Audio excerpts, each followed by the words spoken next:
Hi, welcome back to my channel, I'm Wilby TV.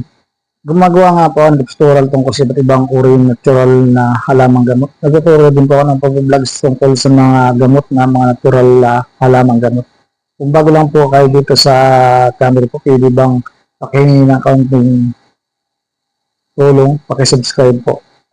Pakipindot na rin po yung notification bell para lagi po kayo updated pag mayroon akong bagong upload. Huwag na rin po kalimutang i-share at i-like sa friends and family kung mahilig sila doon sa ginagawa kong vlogs texture na iba't ibang uri natural na halamang gamot. Bali yung texture ko po ngayon, ito po yung kalamansi. Iba't iba pong gamit ng kalamansi. Kung saan parte ng katawan natin at anong mga sakit yung pwedeng pagalangin ng kalamansi. Yan po ang kalamansi ngayon, sobrang mura lang sa palengke. Hindi kayo gagastos ng ₱100 para gumaling yung inyong mga sakit na natural.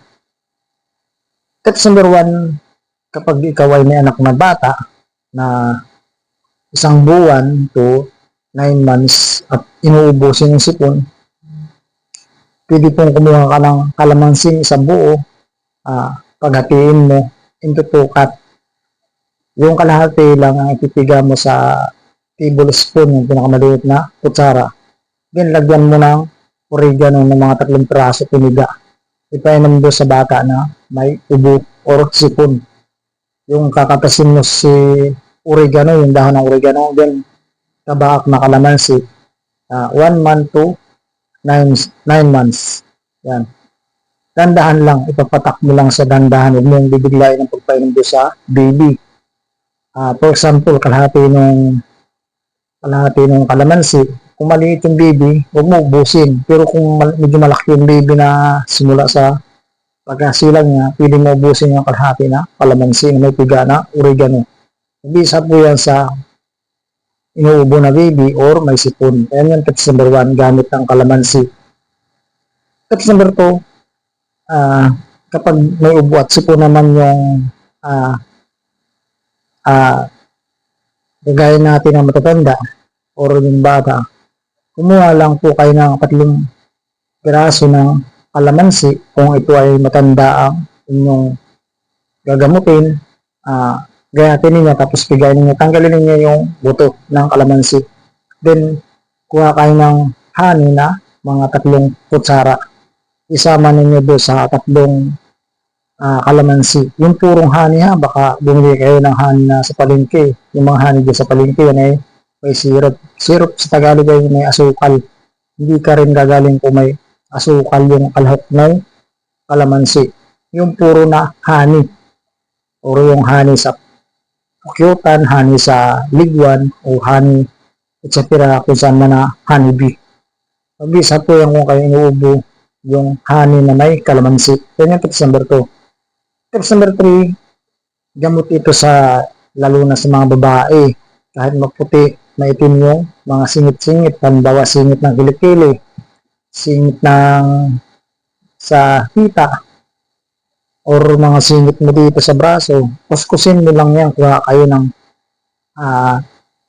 kalamansi na mga 3 hanggang 6, tapos tanggalin ninyo yung katas ng kalamansi, yung balat lang ipagkukuskus ninyo. Yan ay after pagkatapos niyo maligo or bago kayo maligo, i-kukuskus niyo yung kalamansi. Ibababad niyo ng 2 hours to 3 hours, tapos magbanlaw na kayo para yung panang kalamansi mas epektibo. Pero kung mayroon ka ng mga allergy at bawal sa yung kalamansi, huwag mo ito gagawin. Hindi nga sinasabi ko, yung wala lang mga sakit sa balat na bawal yung kalamansi na kuskusin. Yan po ay mabisa na nakakatanggal ng mga itim-itim sa mga singit ng kilikili, singit ng liig, singit ng braso, yung katas ng kalamansi or yung balat ng kalamansi. Kung kayo maliligo, pwede nyo pagkuskus yan, or makatapos nyo maligo, pwede nyo ibabad na mga 2 hours to 3 hours, tapos balawan nga ninyo kapag natapos na yung oras. Pero kung humahapdi na, hindi ninyo kaya, minuto lang ibabad ninyo, mga 5 minutes to 10 minutes yun. Kung hindi nyo kaya yung ng kalamansi, yan. Paalala, huwag kayo magpipiga ng kalamansi kung may sugat kayo sa balat o kaya sa singit kasi sobrang sakit niyan. Yung walang sugat kung mga singit-singit na gagamit lang kayo ng kalamansi. Yun yung tips number 3. Tips number 4, gamit ng mga kalamansi. Ito ay yung, alam nyo ba yung freezer? Pag yung freezer ninyo ay ang dami dyan, ang bawa yung iba. Yung mga tira na ulam nilalagay sa freezer.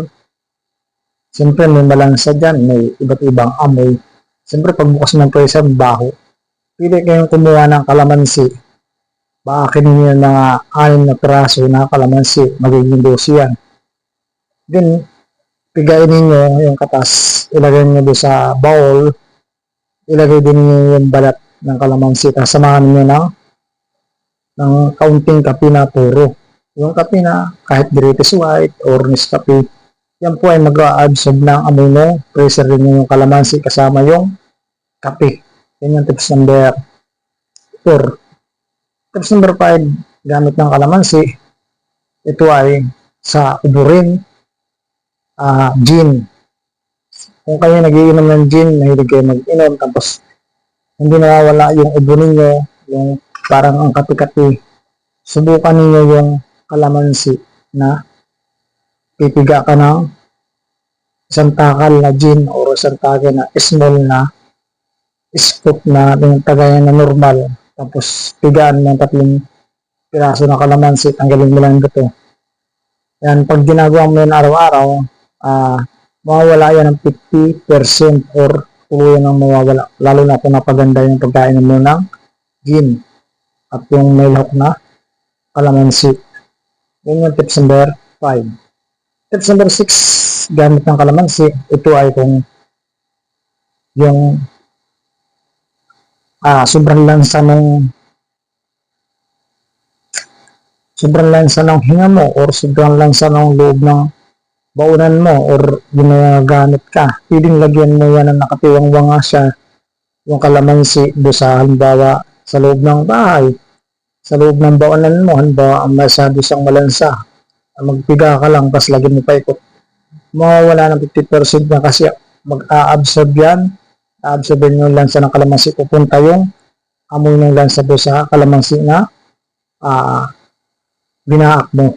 Or kung mayroong medyo mabaho yung hinga mo, tapos palagi kang umiinom ng kalamansi juice, isa rin nakakatanggal yan ng bad breath. 50% yung pag-inom ng kalamansi araw-araw.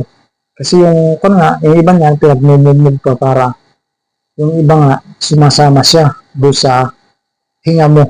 Yan. Pero kung kayo ay acidic, huwag na kayo iinom ng kalamansi kung mataas ang acidic acid niyo o sobrang taas. Kasi yung kalamansi, meron yan bawal sa acidic acid. Yan yung tips number 6. Tips number 7, gamit ang mga kalamansi, yung kung kayo ay may mga alipunga, kumakati yung paa ninyo, yan, pwede mo yan pigaan ng kalamansi or may kaunting sili na may asin. Yan.